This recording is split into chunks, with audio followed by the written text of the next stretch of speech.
നമ്മളെ വീട്ടിൽ വിളഞ്ഞ മധുരമുള്ള അത്തിപ്പഴം നമ്മൾ ഇന്നലെ വീഡിയോ ചെയ്തിരുന്നു. അപ്പോൾ അതിൻ്റെ അടിസ്ഥാനമായിട്ട് ഒരുപാട് ആൾക്കാർ നമ്മളോട് വിളിച്ച് ചോദിച്ചു, ഇങ്ങനെ അതിൻ്റെ തൈകൾ കിട്ടണ്ടോ എന്നുള്ള ഒരു ഇത് എല്ലാവരും ചോദിച്ചു. അപ്പോൾ നമ്മൾ എടുത്ത് അതിൻ്റെ തൈകൾ ഇപ്പോൾ വന്നിട്ടുണ്ട് ഓൾറെഡി. അപ്പോൾ അതിൻ്റെ മുന്നേ നമ്മൾ അതിൽ തന്നെ കാണിച്ചിരുന്നു, ഏകദേശം ഒരു പാകമായ ഒരു പഴം കാണിച്ചിരുന്നു. ഇതിപ്പോൾ ഏകദേശം പാകമാവുന്നതിൻ്റെ മുന്നിൽ ചെറുതായിട്ട് വരിക, പാകമാവുന്ന നേരത്ത് പെട്ടെന്ന് വലുതാവുക, ഒരു 90 ഗ്രാമൊക്കെ വലിപ്പം വരും. അപ്പോൾ ഇത് നമുക്ക് ഇന്ന് പൈമന്ന് കിട്ടിയതാണ് ഏകദേശം. അപ്പോൾ ഇത് നമ്മളൊന്ന് കട്ട് ചെയ്ത് നോക്കാം. കട്ട് ചെയ്താൽ ഏകദേശം അതിൻ്റെ ഉള്ളിൽ ഏകദേശം ഇതുപോലെ തന്നെ കേട്ടോ. ചെറിയൊരു കഷ്ണം നമുക്ക് കഴിച്ചോക്കാം.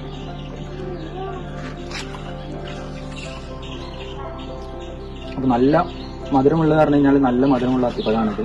അപ്പോൾ ഇതിൻ്റെ തൈകൾ ഒരുപാട് ആൾക്കാർ നമ്മളോട് ചോദിച്ചിട്ടുണ്ട്, ഈ തൈകൾ ഉണ്ടോ എന്നുള്ളത് ചോദിച്ചിരുന്നു. അപ്പോൾ ഇത് നമുക്ക് തൈകൾ വന്നിട്ടുണ്ട്, ഒരു 1.5 അടി പൊക്കമുള്ള തൈകൾ ഇപ്പോൾ വന്നിട്ടുണ്ട്.